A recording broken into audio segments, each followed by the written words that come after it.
Welcome to 9 వేబ్స్.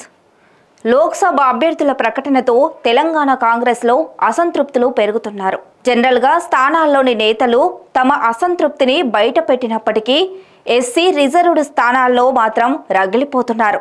తెలంగాణలో SC reserve స్థానాలు 3 ఉన్నాయి. అందులో కనీసం 2 స్థానాలు తమకు కేటాయించాలని మాదిగ నియోజకవర్గం డిమాండ్ చేసింది. తెలంగాణలో సుమారు 80 లక్షల మంది మాదిగ సామాజిక వర్గం ఓటర్లున్నారు.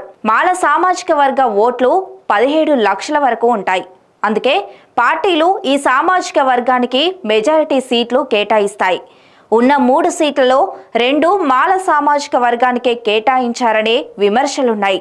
దీనికి తోడు వరంగల్ సీటును మాదిగ నియోజకవర్గంలోని ఉపకులానికి ఇచ్చారని మాదిగ సామాజిక వర్గ నేతలు రగిలిపోతున్నారు. దీంతో మాదిగ సామాజిక వర్గం కాంగ్రెస్ను కార్నర్ చేస్తోంది. ఎంఆర్పిఎస్ వ్యవస్థాపకులు మందకృష్ణ మాదిగ అయితే ఏకంగా 10 రోజుల పాటు ధర్నాలకు దీక్షలకు పిలుపునిచ్చారు. దీంతో కాంగ్రెస్లోని మాదిగ సామాజిక వర్గ నేతలు అలర్ట్ అయ్యారు.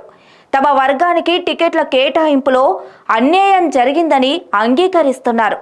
అధిష్టానం అభ్యర్థులను మార్చాలని కోరుతున్నారు. 3 సీట్లలో 1 సీటు మాదిగ సామాజిక వర్గానికి ఇచ్చామని చెప్తున్నా అది వర్కౌట్ కావడం లేదు. అందుకే ఈ వర్గానికి ఒక ఎంపీ టికెట్ ఇవ్వాలని కోరుతున్నారు. ప్రెస్ మీట్ పెట్టి మరీ డిమాండ్ చేస్తున్నారు. కొందరు నేతలైతే ఏకంగా ఢిల్లీలో నిరసనలకు దిగారు. నేడో రేపు అధిష్టాన పెద్దలను కలిసి తమ అసంతృప్తి వ్యక్తం చేసేందుకు సిద్ధమయ్యారు. అదే సమయంలో బీజేపీకి ప్రచారం చేస్తున్న మందకృష్ణ ట్రాప్లో పడవద్దని ప్రజలకు విజ్ఞప్తి చేస్తున్నారు. మాదిగ సామాజిక వర్గానికి కాంగ్రెస్ న్యాయం చేసిందని, వర్గీకరణ కాంగ్రెస్లోనే సాధ్యమని చెబుతున్నారు. దళిత వర్గానికి చెందిన మల్లికార్జున ఖర్గే స్వయంగా ఏఐసిసి అధ్యక్షుడిగా ఉన్నారని గుర్తు చేస్తున్నారు. Stay tune to 9 వేబ్స్.